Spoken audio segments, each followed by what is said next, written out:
So, yesterday, the Indiana Fever beat the New York Liberty, and I'm going to be going over, in general, how the game was won. A breakdown of from start to finish and how the Indiana Fever somehow pulled off this win. Before we get on to it, if you guys are new to the channel, subscribe. We're trying to hit 18.3k by the end of the day. We are 91 off. Thank you guys so much for all the support on the channel recently as well. It has been absolutely crazy. But obviously, you can see, was not a good game for Breanna Stewart. It really was not a good game for Breanna Stewart. And if you're looking at the totality of this game, if you want to see box score for Breanna Stewart, like, look, she had, she shot 3 of 11 from the field, minus 11 and 14 points for the MVP. And that's really not what you want. That's really not what you want at all. And then obviously for Caitlin Clark, she had her 19-point triple-double. So, to start off this game, if we are looking at the play-by-play, you can see early on in this game, Caitlin Clark was hitting shots. Caitlin Clark hit a 3 to start the game. Clark got a steal. Obviously, Clark then missed. But you can see throughout this game, it was a lot of very easy misses. Like, Sabrina was missing shots. Breanna Stewart was missing shots. And every single time, like, when a team misses against the Indiana Fever, the Fever are super dangerous. The Fever are, in transition, are the most dangerous team in the WNBA. They just are. They are, by quite a bit, the most dangerous team in the entire league when they're able to get running. So if you're missing shots against the Fever, it's going to be tough. Like you see there, 8-1. Breanna Stewart misses a free throw again. And then suddenly it's 10-1. Like a minute, 3 minutes into the game, it's 10-1. And at this stage, like, you're fighting back. It's 12-9. 15-6, like, they're continuously just putting on the pressure. So the New York Liberty were never able to really pull it back in that first quarter.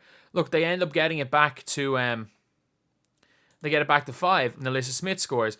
Then they go and get it, Sabrina Ionescu misses. Mitchell catches a defensive rebound and just goes 1-on-5 and pulls up from mid. So it's a 9-point game, and Caitlin Clark hits another step back 3.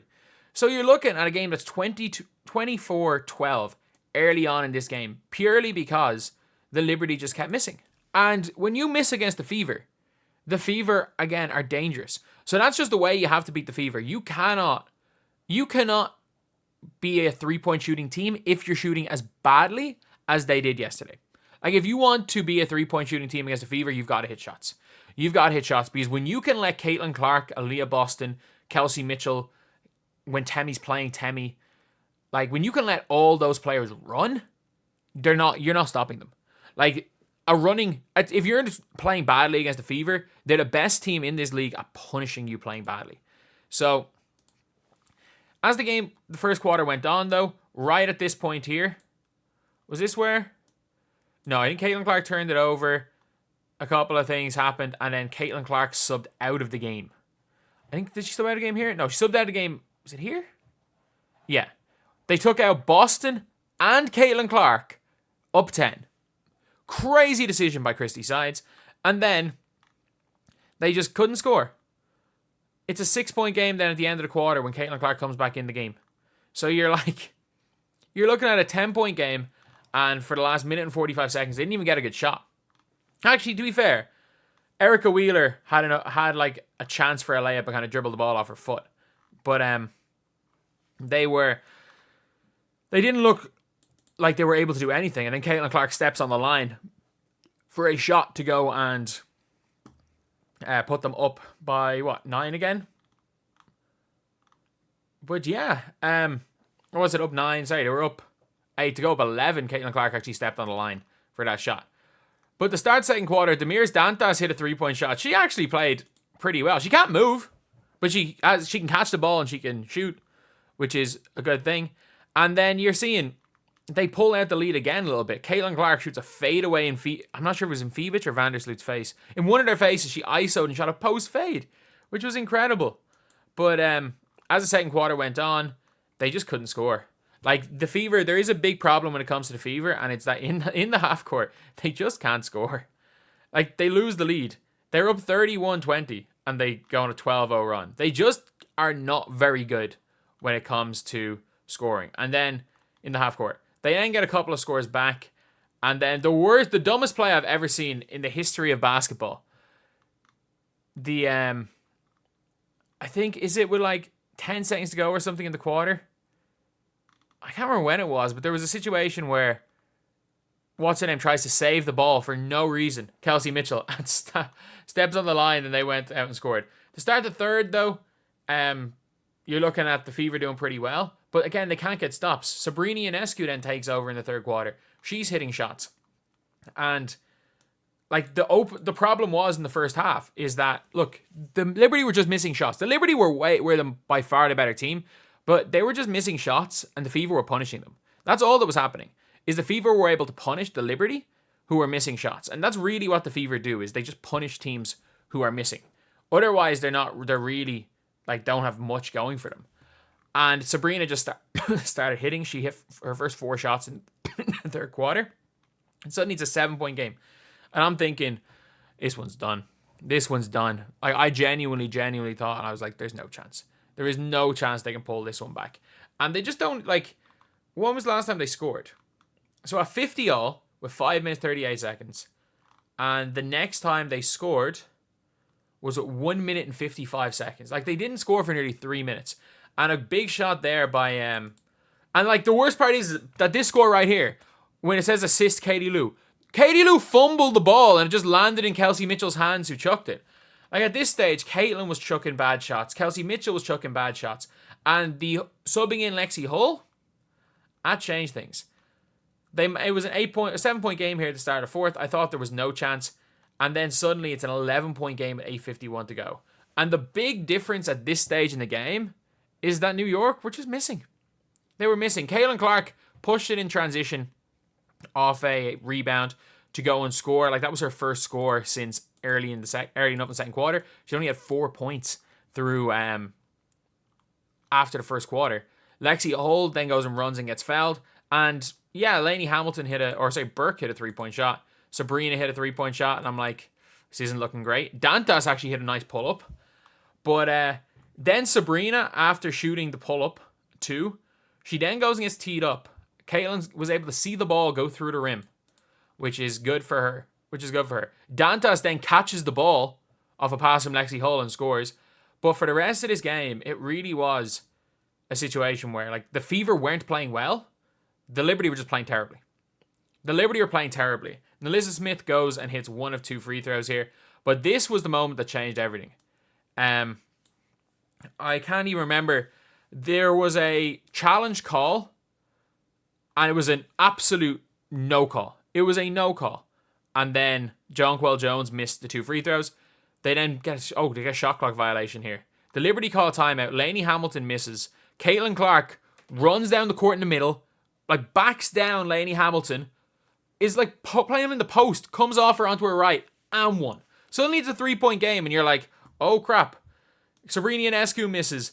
What's her name? Gets a steal. Caitlin Clark gets a steal. Gets it to Kelsey Mitchell. Bang. Tie game. Breanna Steward turns the ball over.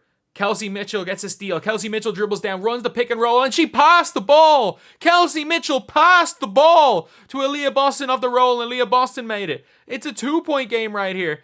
And then Lainey Hamilton misses a wide open 3-point shot. Wide open 3. Melissa Smith gets the rebound, gets it to Lexi Hull, I think she got to Clark, who got the Hull. Hull realized she had a wide open lane to the basket. Reverse layup for Lexi Hull. 4-point game. And you're just like, nah, this one's over. Then the next possession, you're like, there's like a minute to go. It's a 4-point game. I think they're going to get it. They help off a little bit too much on Sabrina Ionescu, and Sabrina shoots a 30-footer. Sabrina shoots a 31 feet. She shoots from Caitlin range. Bang. 1-point game. Caitlin then shoots a 3-point shot off the ball ends up out of bounds, and Caitlin comes off the inbound play, shoots the 3-point shot, gets hacked. No call. Smith, offensive rebound, turns it over. And then what ended up happening was, I think Jonquel Jones got a steal. They had nothing there. They called a timeout. Sabrina missed. Lainey Hamilton got the board. And then Lainey Hamilton dribbles the ball off her foot. She dribbles the ball off her own foot. They run an end-line play where Caitlin Clark and Lexi Hull run into each other. The ball goes to Aaliyah Boston, who this season has not been the greatest as far as ending games. Bang, bang. 2 clutch free throws. Liberty call a timeout. For some reason, Lexi Hull thinks they're switching. Nobody else thinks they do. And they leave Sabrina Ionescu wide open in the corner for 3. You could not write it. They left Sabrina Ionescu wide open to tie the game. Brick.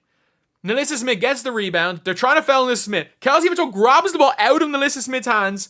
And they foul Kelsey Mitchell as well. Kelsey Mitchell on the line hits the 2 free throws. And it's game over. It is game over. That was the game. But how did the Fever win that game? 2 things. Running and luck. It was a lot of luck. A lot of luck. But, like, they won the 4th by 12. Like, you gotta say, like, that is still impressive. But if you're looking at lead tracker, the Fever had a big lead. And the Liberty had a big lead. The Fever won it in the end.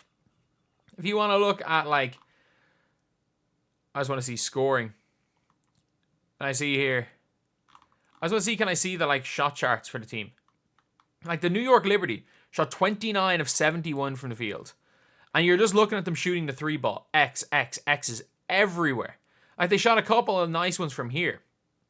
But this is the Liberty team who is a shooting team. They could not buy a bucket. Even though, like, from the 3. Even though they were so good.